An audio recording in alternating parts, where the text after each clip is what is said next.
Angle in a one complete revolution. अगर हम anti clockwise एक रोटेशन कंप्लीट करें तो कितने डिग्रीज एंगल होगा? जी आप यकीनन जानते हैं, इट विल बी 360 डिग्रीज। अब हम डिस्कस करते हैं कि कंप्लीट रोटेशन करने पर रेडियन मेजर में क्या एंगल होगा। ये एक सर्कल, इसका सेंटर और रेडियस आप देख सकते हैं। आप कंसिडर करें कि ये जो ब्लैक कलर में रेडियस है, ये इनिशियल साइड है एंगल की। इसे हम रोटेट करेंगे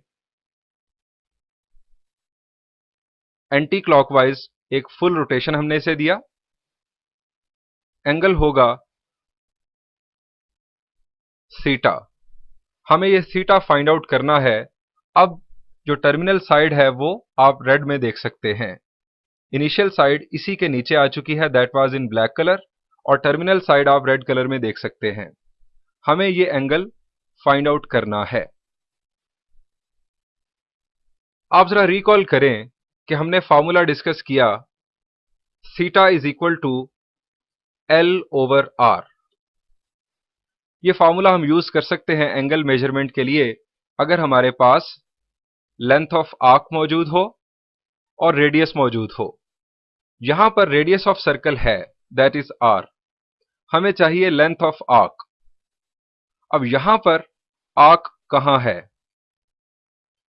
आर्क का कॉन्सेप्ट हमने पढ़ा था, दो रेडियस के दरमियान मौजूद जो सरकमफेरेंस का सेगमेंट होगा।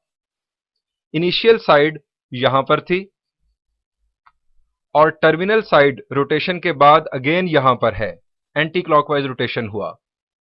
इसका मतलब है कि जो आर्क है वो कंप्लीट सर्कल को रिप्रेजेंट कर रही है। हमें कंप्लीट सर्कल के सरकमफेरेंस की इनफैक्ट लेंथ रिक्वायर्ड होगी। तो आगे बढ़ते हैं।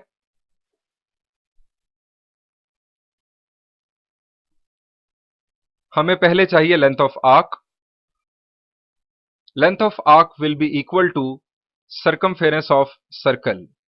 चूंकि एक कंप्लीट रोटेशन करने में रेडियस दोबारा अपनी ही जगह पर वापस आ गया और दो रेडियस के दरमियान ये जो लेंथ ऑफ आर्क है that is equal to circumference of circle. अब जरा बताइए कि सरकमफेरेंस ऑफ सर्कल का फॉर्मूला क्या है?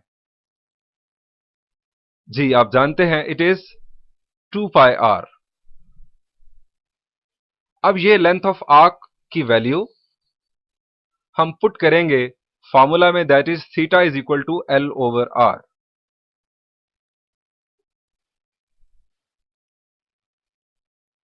एल की वैल्यू हमने पुट की 2 पाई आर। आर आर से कैंसिल हुआ, हमें एंगल मिला 2 पाई, यानी 2 पाई रेडियंस। इसका मतलब यह हुआ कि 360 डिग्रीज सेक्साडेसिमल सिस्टम में इक्वल होंगे 2 पाई रेडियन में, जो कि सर्कुलर मेजर है।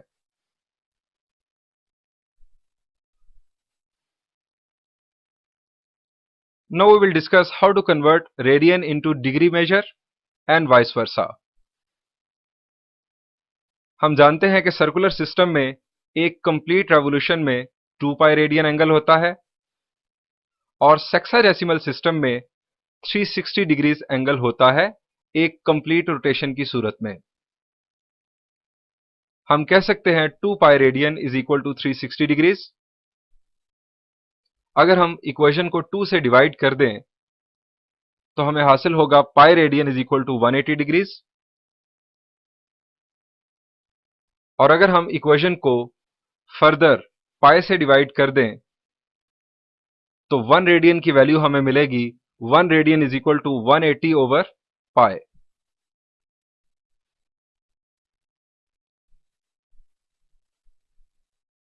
अगर हम पाई की वैल्यू 3.14 जो कि कैलकुलेटर में नॉन टर्मिनेटिंग डेसिमल के तौर पर सेव होती है वो यूज करें तो 1 radian will be approximately equal to 57.296 degrees.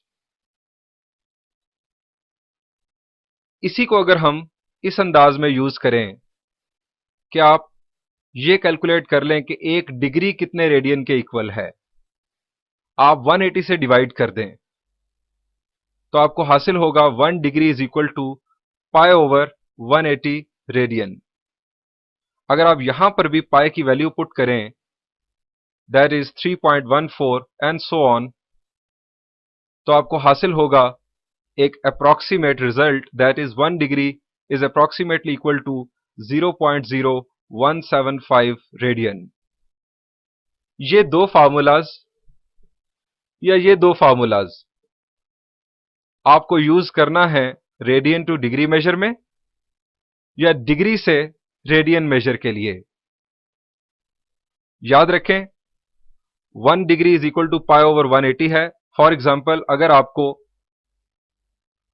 180 degrees को रेडियन में कन्वर्ट करना है तो आप यूज करेंगे as 1 degree is equal to pi over 180।